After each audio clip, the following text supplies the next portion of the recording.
use the paragraph styles to format the text. So go ahead and put your cursor in the first paragraph, do Command or Control A to select everything, and we're going to click on body paragraphs, and that will pre-format all of the text. We're going to do, in the first paragraph, we're going to do a drop cap, which is, that makes the P kind of twice the size that it is now. It goes over two separate lines. So go ahead and put your cursor in front of, in that paragraph, and click on drop cap, and that creates the P as a drop cap, indicating that it's the beginning of the article. Then we're going to go through and select all of the subheads, and we're going to change the subheads to indicate that they are the beginning of different sections. At the same time, we're going to format the first paragraph in that section to not have an indent. We're going to leave the rest of the paragraphs so that they have a tab. So go through and change all of your subheads and your first paragraphs so that each section has the body head and the first paragraph of the section has no indent. And we're just going through and making sure that they are all formatted in the way that they're supposed to. That didn't work. And that the way they're supposed to. And we're going to do body head, paragraph, body head, paragraph. So we're going to go ahead and format these columns so they're not going over the box with the images.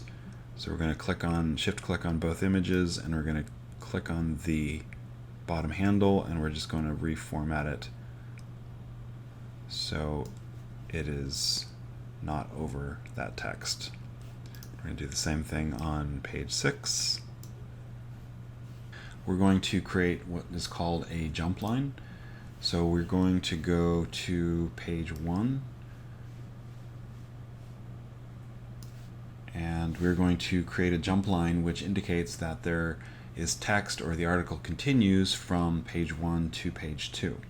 So the way you do that is you create a text box, and you are going to create a text box using the measurements in the gray box next to the pointer, or the crosshairs. We're going to make a box that is 1.7 inches roughly by 0.25, so something like that. And we're going to type in P's continued on, and then you do a space after that, space on the space bar, and then go up to type,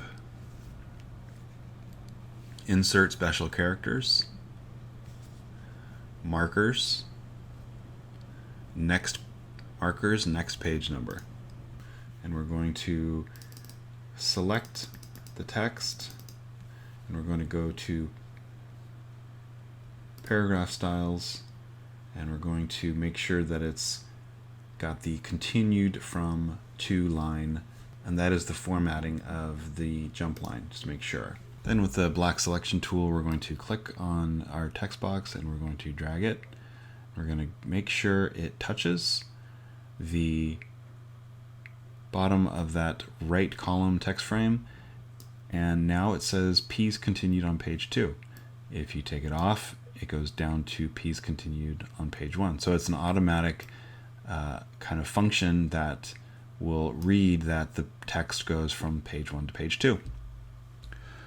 So that's it. Good job. Go ahead and submit it to the Chapter 6 exercise submission exercise in the module, and go ahead and complete the exercise questions at the end of this module.